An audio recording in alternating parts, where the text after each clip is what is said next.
Na situação do IG, a gente quer saber a taxa de juros. Então, a gente tem um capital, que é de 50 mil, né, que ele é pago em 48 vezes, e cada parcela tem um valor de 1.513. Se a gente fizer essa multiplicação, 1.513 vezes 48, vai dar um total de 72.624, ou seja, o nosso montante. Lembrando que o montante vai ser o capital, que é 50 mil, mais os juros por esse empréstimo, por esse financiamento, né? Então, a gente tem ali R$ 22.624 somente de juros. Como é que eu faço para fazer o cálculo da taxa de juros? Bom, para fazer o cálculo da taxa de juros, a gente vai usar o próprio comando do planilha. Então, para começar, né, para chamar uma fórmula no planilha, eu sempre inicio com igual.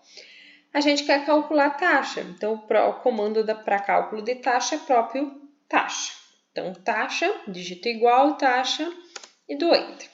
E aqui vai aparecer os termos que eu preciso para fazer o cálculo da taxa. Eu preciso saber o número de períodos, então são 48. Então, cliquei aqui na cédula referente ao número de períodos.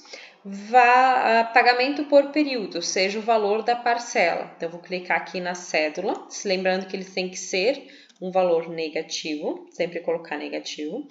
O valor atual vai ser o valor do capital ou o valor financiado, né, que é 50 mil. Cliquei aqui na cédula dos 50 mil.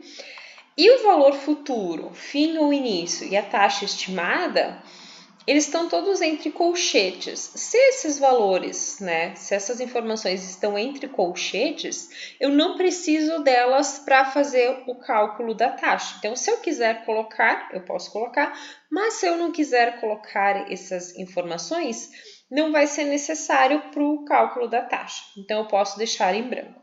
Então, para cada uma delas, eu só vou digitar ponto e vírgula para ele entender que eu não coloquei nenhum valor referente a cada um desses termos. Então, o valor futuro, coloquei ponto e vírgula, ou seja, eu deixei em branco, coloquei de novo ponto e vírgula e agora eu vou fechar os parênteses, tá? Então, ficou 3 ponto e vírgula em sequência. E aí, eu vou dar Enter.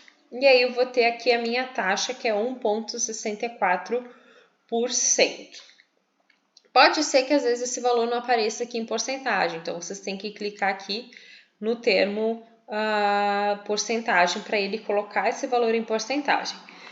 Às vezes também pode ser que o valor não apareça com tantas casas decimais, então vocês têm que ir clicando aqui, aumentar o número de casas decimais, que aí ele vai aumentando esse valor, colocando mais casas decimais, tá? Então aqui é suficiente 2 casas.